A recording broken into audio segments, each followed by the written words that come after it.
5 महीने पहले जिसकी मौत का मना चुके थे मातम, वो मोमोज खाता हुआ मिल गया।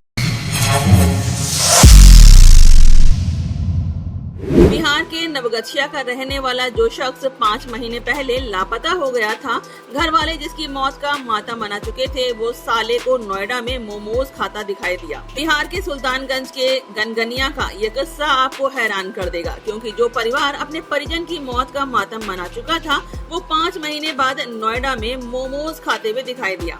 असल में बिहार के सुल्तानगंज के गनगनिया से निशांत कुमार 4 महीने पहले लापता हो गए थे। उनके ससुराल वालों ने पुलिस में गुमशुदगी की रिपोर्ट दर्ज कराने के बाद उनकी खूब तलाश की, लेकिन फिर भी उनका कहीं कोई पता नहीं चला।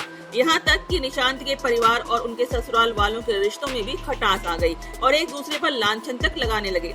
निशांत के पिता सच्चिदानंद सिंह ने अपने समधी नवीन सिंह और उनके बेटों पर अपने बेटे को अगवा करने का इल्जाम तक ठोक दिया था। नवगछिया के ध्रुवगंज के रहने वाले निशांत 31 जनवरी 2023 को अचानक रहस्यमय तरीके से गायब हो गए। घर से लेकर ससुराल तक हर जगह उनकी तलाश हुई, मगर उनका कहीं कोई अता पता नहीं मिला। निशांत के घर वालों और उनकी ससुराल वालों के बीच उसके लापता होने के बाद काफी कहासुनी भी हुई, लेकिन वो नहीं मिला। इसी बीच निशांत का साला अपने काम के सिलसिले में नोएडा आया हुआ था। नोएडा में सेक्टर 50 की मार्केट में एक रोज उसे एक मोमोज की दुकान पर दाढ़ी मूछ और मैले कुचैले कपड़ों में एक भिखारी नजर आया, जो वहाँ खड़ा मोमोज को देख रहा था। तब निशांत के साले ने दुकानदार से कहा कि उस भिखारी को मोमोज खाने को दे दो, पैसे वो दे देगा। हमदर्दी से भरे उसके साले ने फिर उस भिखारी से पूछा तो उसने अपना नाम निशांत बताया और पूछने पर अपना पता ध्रुवगंज नवगछिया बताया तो साला गश खा गया, क्योंकि जिस बहनोई की तलाश में पूरा परिवार पिछले 5 महीने से भटक रहा था,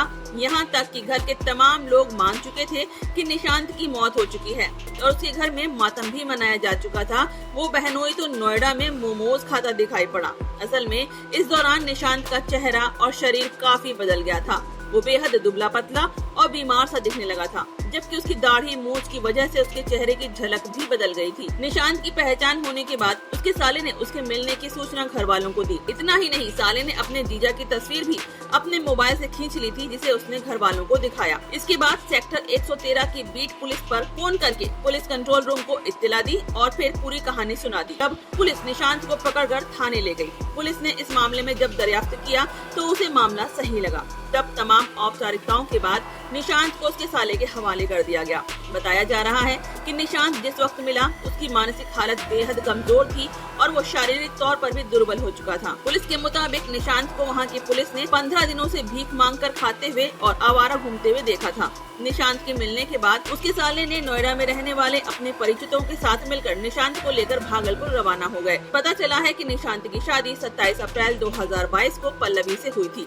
उस समय निशांत मुंबई में कोटक महिंद्रा में नौकरी करता था और शादी के बाद वो पल्लवी को लेकर मुंबई चला गया था। मुंबई में निशांत का अपना खुद का एक फ्लैट भी है। इसी बीच तीज के त्योहार में पल्लवी को मुंबई से उसके पिता और भाई विदा करवा कर ले गए थे। 30 जनवरी 2023 को निशांत के साले की शादी थी। तब उसके साले ने अपने जीजा को बुलवाने के लिए उन्हें फ्लाइट के टिकट भिजवाए थे, लेकिन 31 जनवरी को निशांत अचानक अपने ससुराल से रहस्यमय तरीके से गायब हो गया था।